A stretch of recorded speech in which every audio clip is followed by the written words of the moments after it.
Back with us on the SportsMax Zone, the cricketing world has been reacting to news that Aussie power hitter David Warner will snub this year's Big Bash League to play franchise cricket in the United Arab Emirates.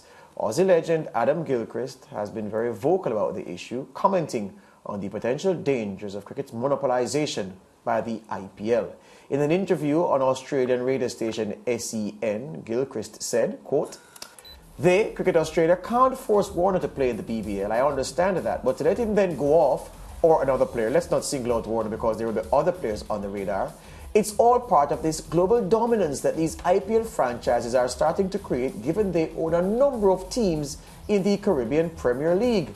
They own all 6 teams, I believe, in the new South African tournament that's coming up, which will be locking horns for commercial space and airtime with the Big Bash. It's getting a little bit dangerous to the grip that is having to monopolize that ownership and the ownership of the players and their talents and where they can and can't play."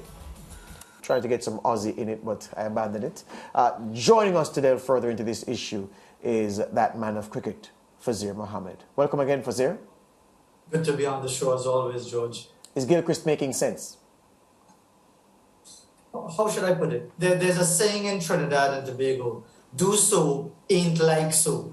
Means that what you would have been doing all the time for many, many years, you don't like when the favor is turned back on you. And even if when you listen to Adam Gilchrist or you read his words, he's even couching his apparent criticism of India because he knows that where his naan is buttered as well. He wants to continue to make money as a former player, someone of prominence in the IPL. The fact of the matter is that in England and in Australia, a combined total of 91 million people would have ruled the game with an iron fist, with a tremendous level of arrogance for over 100 years. And of course, now they are taking exception to a nation with over 1 billion people who are absolutely fanatical about the game, who are responsible primarily for 80% of the revenue in the global game, throwing their weight and their money around. We had Ian Botham, the outstanding former England all-rounder, referencing playing for the IPL as being akin to slavery. And that was in 2014. So this is basically, as I said, do so ain't like so. Yeah, you know, I was telling the team inside the zone room earlier today that I was looking forward to hearing you on this issue because I can recall distinctly years ago you saying, not necessarily, I don't think it was on this show, maybe it was elsewhere, you saying that someday, at some point in the future, the Australias and Englands and New Zealands of this world who sat by and allowed India to monopolize cricket and squeezing out other brands, the West Indies and the others who are effectively chopped liver, that it would have come back to haunt them. I don't know if you remember saying so, but I remember you saying so. And so I had a chuckle when I heard that you were going to come and discuss this issue. And it's the same thing you're saying, because I'm saying the commercialization of the game and the profit imperative that these moneyed interests are pursuing by their ownership of IPL teams and T20 teams, franchises around the world. It has caused a situation where the future tours cricket program is a slave, is held hostage by what the IPL wants and how India wants the international calendar to be configured. And I'm saying, Fazir, that we're only going to slide further down into this wormhole because what Gilchrist and others may say mealy-mouthed or even bold can't turn back the hands of time. Well, not just that, George. They're speaking out of two sides of their mouths because on one side, they're talking about the IPL dominating and India dominating and so on. And on the other side, they are playing pally-wally with the BCCI and the ECB to dominate the game. And I mentioned this last week in another discussion related to the broader issues with the game. When you look at the Future Tours program, it's not just a wider window for the IPL and fixed windows for things like the BBL and the PSL, but also in that 5-year period, only 3 nations are playing 5-test series. And you don't have to be a genius to work out who those 3 nations are. So really, you can't have it both ways. You can't be upset when a powerful nation, a populous nation, which generates so much revenue in the game, decides it's going to have a greater and greater stake in controlling much of the game for their own audience, You're upset about that, but you're not upset when you're getting favors being done for you by the BCCI to give you 5 test series at the expense of the so-called poorer nations like ourselves in the West Indies. You just can't have it both ways. Yes, Faz, but do you see, cricket boards eventually stepping in if, these things get out of hand, or are they also at the mercy of India, like just for example, the IPL and their investment now in franchise cricket? Because when you think about the IPL, and I just want to use the CPL as an example, most of the CPL franchises now have an Indian owner.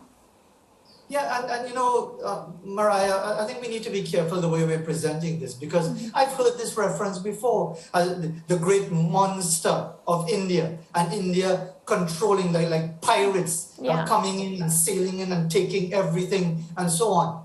The fact of the matter is that England and Australia rule the game like tyrants for over 100 years. And you're probably too young to recall, but there was a gentleman by the name of Jagmohan Dalmia, who was at the helm of the BCCI in the late 1990s. And that was just about the time, in the aftermath of the World Cup triumph in 1983 and a greater level of assertiveness in Indian cricket, that he said, look, wait, hold on a minute.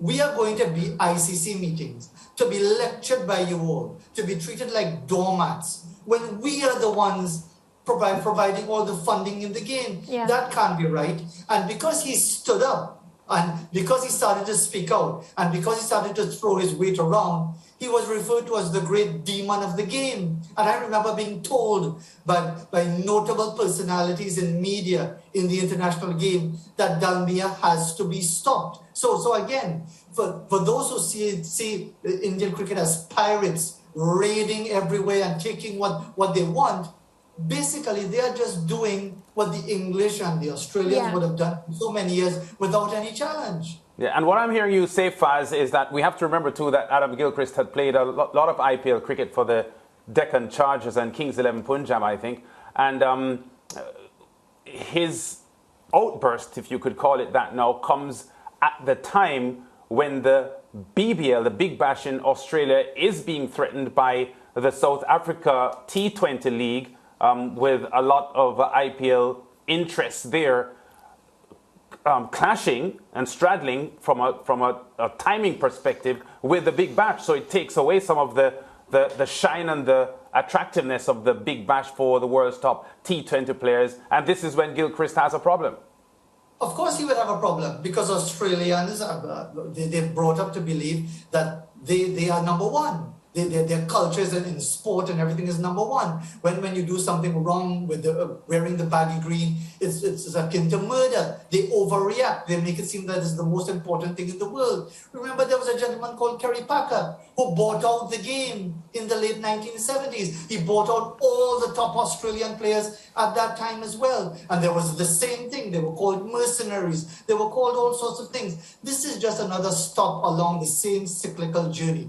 Just so happens this time that it happens to be the might of India. And there's an element to this that maybe people feel uncomfortable talking about it. But quietly, behind closed doors, little whispers, they will say that English tyranny and Australian tyranny is not as bad as Indian tyranny. The Indians are unwashed, uncultured. They don't know how to wheel and deal in the savvy, sophisticated manner that we would have done for over 100 years with our tinkling glasses on our lace napkins and so on. The fact of the matter is the same thing.